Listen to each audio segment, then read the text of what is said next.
Easy freezy.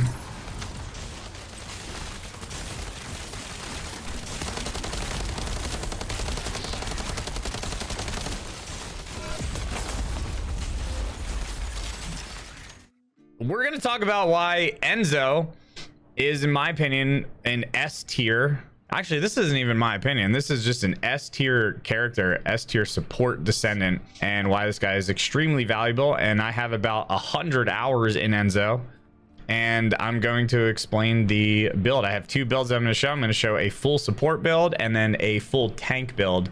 So we're going to go over what we're looking at here. So the entire build is based around spamming your 4.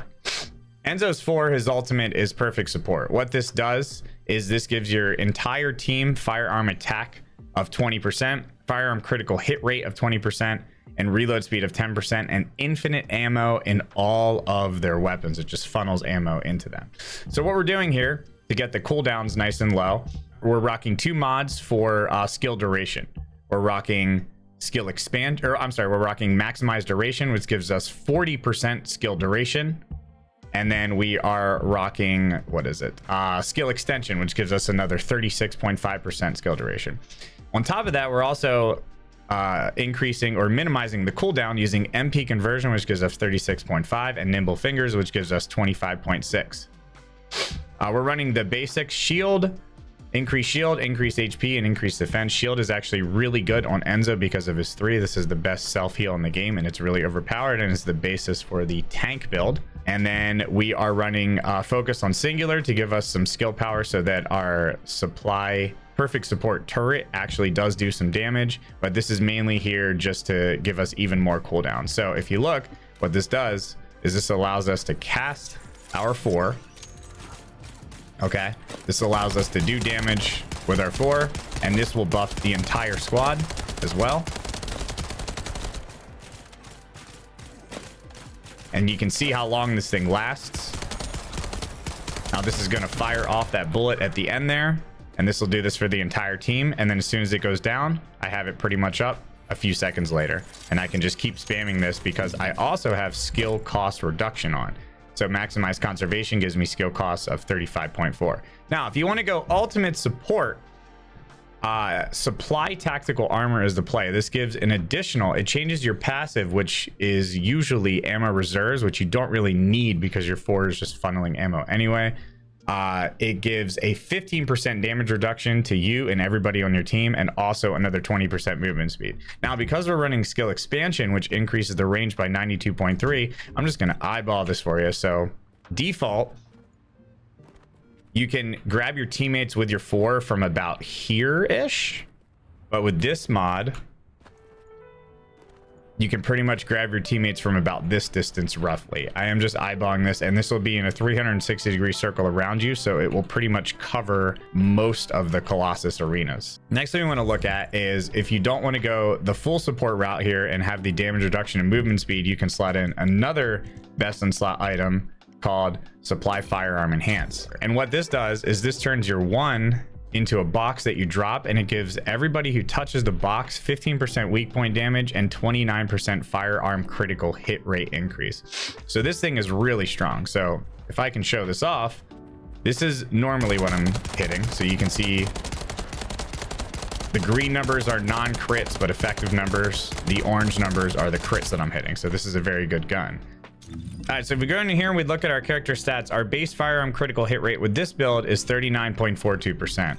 But when we activate our 4, which we're spamming with this build, you can now see that this jumps to 43.42%. And if we put down the Transcendent mod and we run over this, you will see that this goes to 100%. So every single bullet is a crit. And you can see this.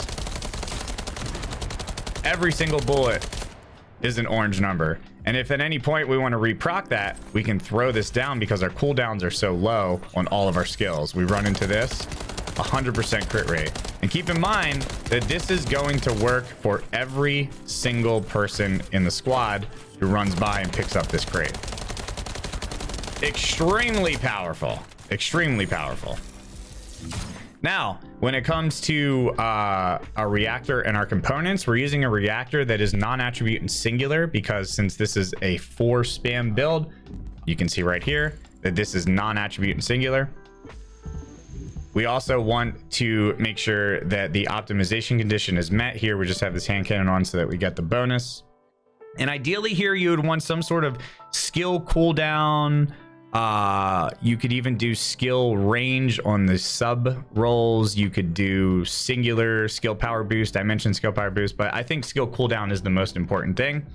On the external components, I'm running 2 set pieces. I'm running 2-piece bravery and 2-piece annihilation. Annihilation gives us extra skill duration, and bravery gives us max shield and HP recovery. Once again, shields on Enzo is actually really nice because of his 3, which is a really good heal. As far as the sub rolls, ideally you would want fire resist, chill resist, electric resist, and poison resist. And then you would want a max HP roll here. MP recovery in combat, I think, is best in slot on this one. And then you would want a defense roll here, and then you would want a shield roll here as well. Shield recovery modifier is also good, and shield recovery in combat are also good options. So those are a bunch of different rolls to look for. On this build, we have 27,000 defense, we have 3,300 shields, and we have over 7,000 health. So all this will work pretty nicely. So this means that every single time I pop my 4 and throw down my 1, my entire team is getting 20% firearm attack, 20% critical hit rate, 10% reload speed, 15% weak point damage, 29% firearm critical hit rate, and infinite ammo all the time. If I put on supply tactical armor, every time I pop my ult, my entire squad is getting 20% firearm attack, 20% critical hit rate, 10% reload speed, infinite ammo in every single weapon, 15% damage reduction from all sources, and 20% movement speed. Enzo is the GOAT support player. He's fucking busted.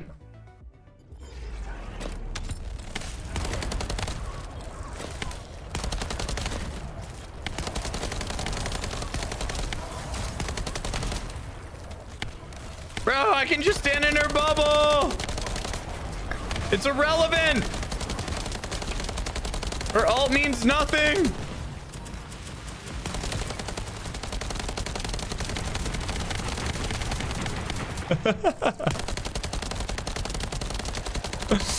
This is so insane.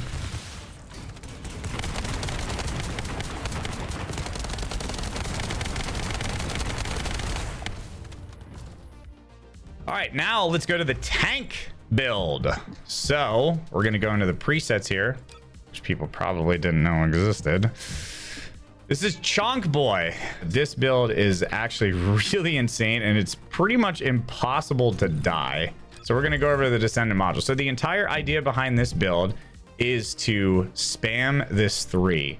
Like I said, the way that this 3 works is it gives you shield recovery, but the initial burst is 25% of your initial shield. Since it is a percentage, stacking as much shield as possible means that you heal for much more, and then it continuously recovers 6% of your shield I think it's every second over the course of 11 seconds with this build. So we're stacking MP HP conversion for 158% shield. We're stacking increased shield, which gives us another 151% shield. We're stacking amplification control, which gives us another 36.5% shield. Additionally, we want to stack as much defense as possible. Defense does impact the damage that your shield takes. I did test this. So you want to stack increased defense for 160%. You want to stack HP conversion for 166% defense.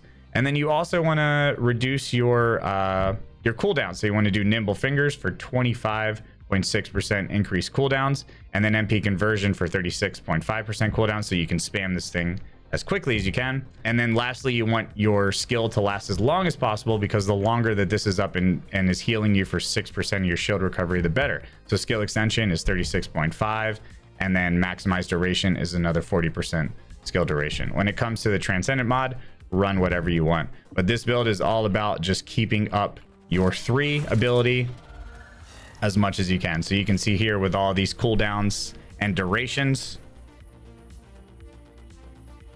and I can just spam another one, and I can just keep these coming. And as long as I have some decent skill cost reduction, which is maximize conservation, I'll be able to spam this a lot before I have to go collect blue. When it comes to the reactor, you want non-attribute dimension because the 3rd skill is a dimension and not a singular. And then when it comes to your components, you're basically stacking as much shield as possible. So I think the bravery set is best in slot here because you get another 11.9% shield. So we're running 2-piece bravery and 2-piece annihilation again. The big difference is here is we're stacking as much shield as possible. So we're doing shield there, HP defense there, defense MP recovery and combat there, and shield and HP there, even though HP doesn't really matter. And you can see that we have 45,000 defense, and we have over almost 6,000 shields, and we have no HP at all because we'll never actually lose our shields in this build. And when it comes to the weapon, Eternal Willpower. That's right, not the Tamer, Eternal Willpower. This is how I have this spec'd out. Rifling reinforcement and action and reaction for all of the firearm attack. We have better insight, which is firearm critical hit rate, because this gun is a crit gun. So we want to put as much crit rate as possible. So we're also stacking edging shot, which is firearm critical hit rate, because this gun does have a base 20% crit rate. We're using better concentration for the 74% critical hit damage, and concentration priority for another 120% critical hit damage. We're using fire rate up for the 25% fire rate. We're using reload focus and recycling genius for the extra reload speed. And then we're using expand weapon charge for the increased rounds per mag. When it comes to the rolls on the gun, I recommend firearm attack, critical hit damage, and critical hit rate are best in slot. The 4th one, rounds per mag or damage against Colossus, are really good options as well.